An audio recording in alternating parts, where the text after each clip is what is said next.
Welcome everyone. Today's video we're going to go ahead and we're actually going to plant up a dahlia pot, and as we do it we're going to go through all the key points for caring for dahlias over the summer in pots or containers. So without further ado, let's get into today's video. So if you are new here, hello, my name is Gaz and I'm very much a budget friendly gardener. I've picked up all of this for today's container for less than £10 at a local B&M store. Now it's worth mentioning we are in the beginning of August and they're starting to reduce quite a lot of their dahlia stock. I picked up this beautiful pink dahlia for just £2.50, right? I know it looks like it's seen better days, but we're going to go through and I'm going to show you how to doctor this up and actually put it into the best possible shape in order to get lovely blooms from now until when the first frosts come and we need to pack them up for winter. So pot not included, that's a bit of a disclaimer, but the plant was £2.50. I bought a set of canes, 10 pack, I think these were £3.79, and then I picked up a multi-purpose pack of compost which were reduced to just £2.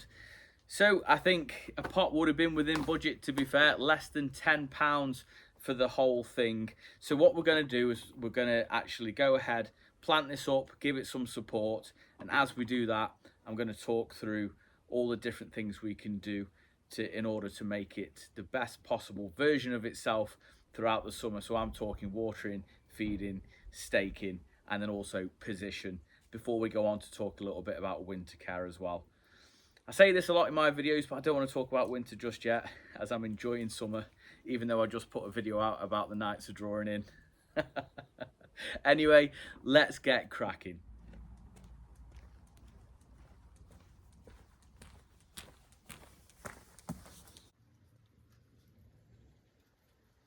So we will start with the pot. Now, in my opinion, the bigger the pot, the better it's going to be for the plant, because dahlias are an extremely hungry plant and we can fit obviously a lot more food into a big pot as we can into a little one.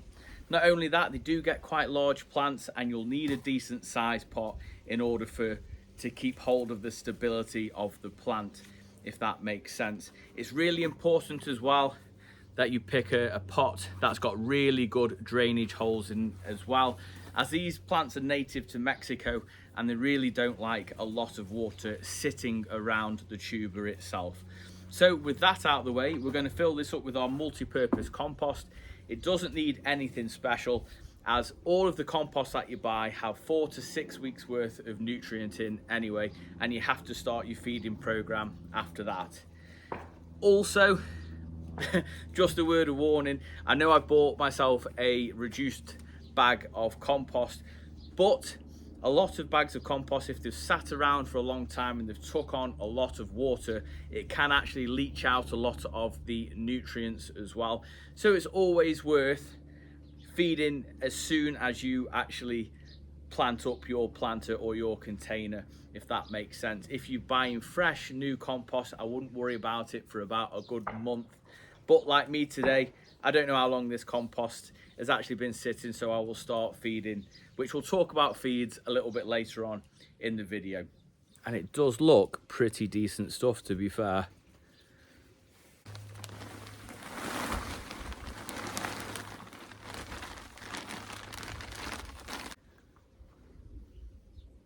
So what I always recommend is, when you're doing any kind of planting, is don't take it out of the pot and make yourself a nice big hole to begin with and have that pot sitting in. That way you're not actually damaging any of the roots. I think that's about perfect. And it's always worth noting, a plant always has a best face as well. So when you're actually going to put it in its final position, it's always worth turning it a complete 360 to make sure you're getting the best face possible. Now, I'm not actually planting mine in situ, as the pot isn't too big for me. If you guys are going a lot bigger, it might be worth you actually planting it up in the position where you actually want it, as they do get quite heavy, right? So just bear that in mind. Going to go ahead, we're actually going to get the roots into the soil now, and then we're going to do a little bit of pruning on the plant. I'm going to bring you guys a bit closer and show you what's actually going wrong with this plant and how we can fix it very easily just with a pair of snips.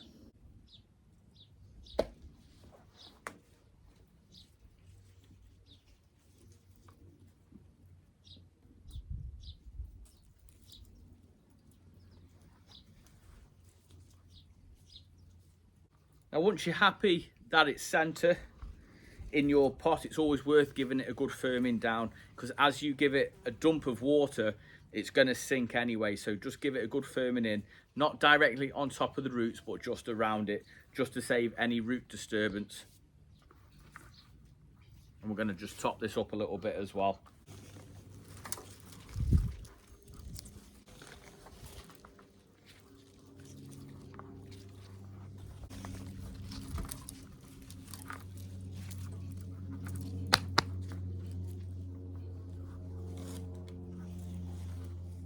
So now that is nicely planted up, we're going to start at the top of the plant, and we're just going to make it to think about what it needs to do in the months to come.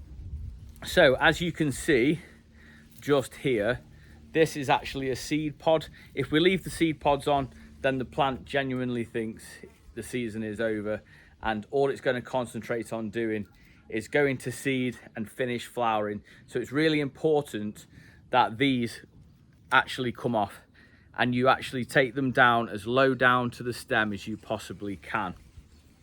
With this particular stem, this flower is pretty much finished. So what I want to actually do with this is take this one down as low down as I possibly can. So as you can see, it's seen better days, and I'm actually clipping it right down into the plant as far down as I can. So with that theme said, I'm going to concentrate on the seed pods to begin with. I'm going to take this down to a leaf node. Train's perfect timing. Take this down into a leaf node and take that off. And there's still more here on the side shoot, so again, take it as low down as I can. Right. Now, can you see on top of the plant, we've got some stalks where it's been dead-headed, but not quite dead-headed to standard, right? So this wants to go all the way down here. Now, it's a little bit of a different one for you guys. I don't know if you can just see. You've got two main flowers spikes just there with lovely flowers in between. But this, there's nothing on this stalk. And this goes all the way back down to the middle of the plant just here. Let's see if I can move these out of the way for you guys. Just here. And this is where I'm going to be making my cut for two reasons. One is to get rid of all this. The other is to encourage the plant to become a nice small bush. If I take all of this middle out, it won't affect the buds and the flowers that we've got coming underneath. What that will do is it'll encourage the plant to go out further and make a much sturdier, much happier plant. So we'll go ahead and do that. I'm going to take out the center. And this is as low down as I can go, like so. As you can see there, nothing's happening on the plant. All what's looking like is the plant's looking much happier and much healthier. So now we've taken care of the seed pods, we've taken care of the old flower spikes, and we've also taken care of some of the dead heads, but not all of them. So we're going to take those off as well, as far down the plant as you possibly can. And now I'm going to start looking at some of the yellowing leaves at the bottom. I'll give you guys a closer up. If you guys can just make this one out. To be fair, I picked quite a good one in store. That's the only yellow leaf on there, and we're just taking that off. That is definitely the back side, what you guys are looking at. And I'm looking at the front, so I'll turn that back around. And just with a few small cuts, that's made a massive difference to how this plant is going to perform. Now we've taken out the middle there, as discussed, that will help get bushier.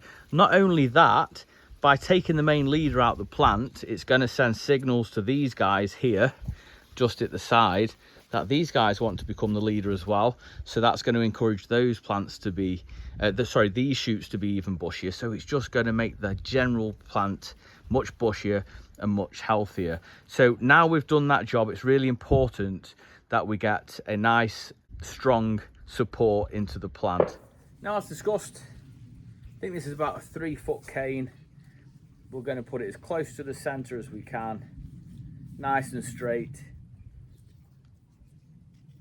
And we're going to get a little bit of twine and we're going to wrap the whole plant around, and that will really help it for when it grows. I do expect this plant to be up towards the top of the cane by the end of this summer if we give it enough nutrients. Which leads me on very nicely to what food I'm actually going to feed this. I'm going to show you a couple of different things that we can use. The first thing is potash. So sulfate of potash will really help your plant concentrate on the fruit and the flowers. And this can be applied every 3 weeks. This just comes in a powder form, and it's just a case of giving your plant a generous heaped handful, like I say, every couple of weeks, and then we'll give this a really good watering in once we've put it in the final position that we want it in. Now, the reason why I've gone for a potash is earlier on in the season, when these plants are growing, you will need to give them quite a high nitrogen feed in order to push some much needed growth out. As they start to bloom, you need to really lay off the high nitrogen food and give it more of an all-purpose, so something like fish blood and bone would be perfect. And like I say, I use a lot of sulfate of potash when I want to produce more flowers in my garden. You can use a liquid feed, like an all-purpose liquid feed. So there's a couple of different ones that I use in my garden. I use a seaweed feed, which is slightly higher in nitrogen. So for this, I would be using something like a Tomerite, or I'd be using a general sort of Miracle Grow multi-purpose liquid feed, and that's just 1 cap into a watering can, and that would be every single week.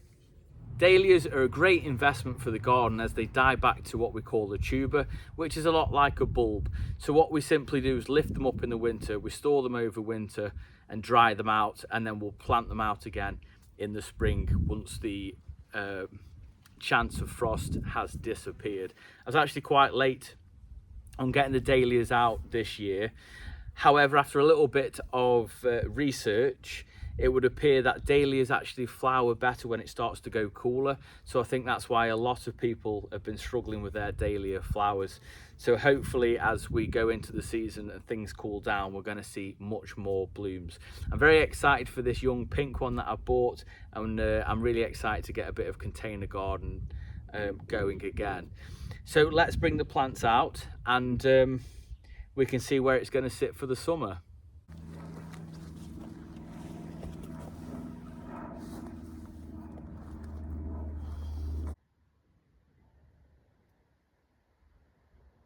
So dahlias do require a minimum of 6 hours of sunlight a day. So as long as you put it in a sunny position, it will reward you with an abundance of flowers.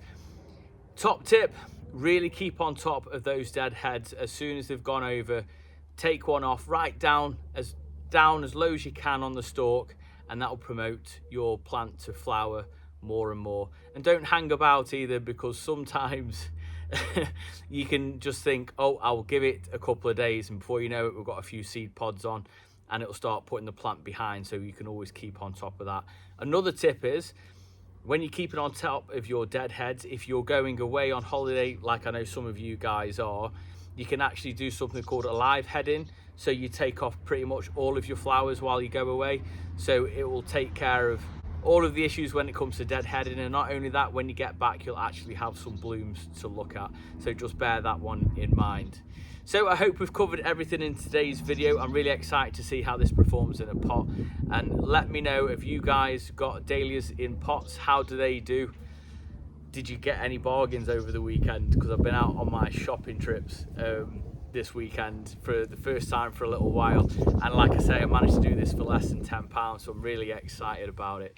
So if you enjoyed this video, then please do give it a big thumbs up, as it really does help me out. Drop a comment down below, as it helps share it out to others who love gardening just like we do. Until tomorrow, I'll see you in the garden. Thank you very much for watching, and you take care.